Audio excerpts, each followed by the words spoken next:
Hello everyone. Today, we're going to learn about linear search.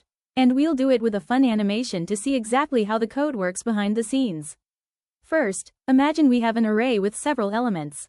We want to find the index of a specific value inside that array.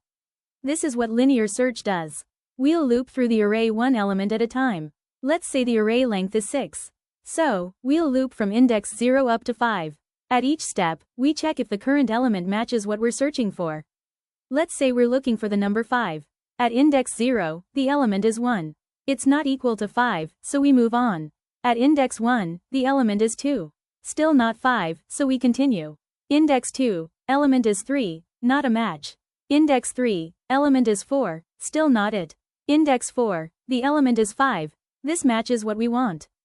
We've found it. The output will say we found the element at index 4. And that's how linear search works, step by step until we find the match.